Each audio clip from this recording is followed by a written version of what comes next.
இவர் நாளைக்கு இன்றைக்கு மண்டே இவருக்கு பெயில் ஆகும்னு தெரிஞ்சு முன்கூட்டியே ஒரு 90 நாளில் வந்து பார்த்திங்கன்னா சார்ஜ் ஷீட் போடுவாங்க.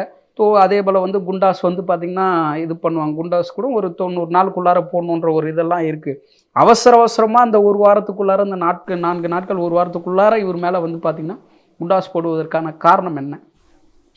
தமிழக அரசு செய்யும் வந்து இந்த பட்டியலின சமூகத்துக்கு வந்து தமிழக அரசு செய்யும் துரோகத்தையும் அதற்கு உறுதுணையாக இருக்கும் வந்து விடுதலை சிறுத்தை கட்சியினுடைய தலைவர் திருமாவளவன் மீதும் இவர் வந்து வெட்ட வெளிச்சமாக இந்த மக்களுக்கு இப்படியெல்லாம் இவர்கள் துரோகம் செய்கிறார்கள், இப்படியெல்லாம் இவர்கள் புறக்கணிக்கப்படுகிறார்கள், அங்கெல்லாம் வந்து நிறைய இந்த பட்டியல் சமூகம்லாம் வந்து பாதிக்கப்படுகிறாங்க, இங்கெல்லாம் இவர் வந்து பார்த்திங்கன்னா தலைவர்ன்ற பேரில் மௌனம் காத்து வருகிறாரு, தலைவர்ன்ற பேரில் வந்து பார்த்திங்கன்னா இவர் கேட்க மாட்டுறாரு, இதையெல்லாம் வெளியே கொண்டு வந்து சொல்லும்போது இவர் ஏன் மீண்டும் இந்த மாதிரி பண்ணிகிட்டே இருக்காரு, எல்லாத்தையும் வெளிச்சத்துக்கு கொண்டுட்டு வராரு, இவரை முடக்கணும் அப்படின்றதுக்காக பண்ணப்பட்ட சூழ்ச்சி அப்படின்னு தான் சொல்ல முடியும் இந்த குற்றம். சரி, ஓகே. எல்லாரும் அங்கே இருந்தவங்க எல்லாரும் என்ன சொல்கிறாங்க அப்படின்னா, ஏர்போர்ட் மூர்த்தி அவங்கள தாக்குதல் பண்ணலை, தன்னை தற்காத்துக்காக தான் வந்து ட்ரை பண்ணாருன்ற மாதிரி தான் சொல்கிறாங்க.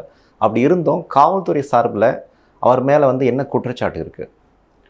அதுதான் ஆபாச வார்த்தையில் பேசியிருக்காருன்னு சொல்லிட்டு 296 இந்த 118 வந்து பி போட்டிருக்காங்க. இவர் வந்து கத்தி வச்சிருந்ததாகவும் அதையும் கூட வந்து பார்த்திங்கன்னா அந்த கத்தி வச்சிருந்து இவர் வந்து கொடுங்காயம் விளைவித்தாலும் 351 போட்டிருக்காங்க.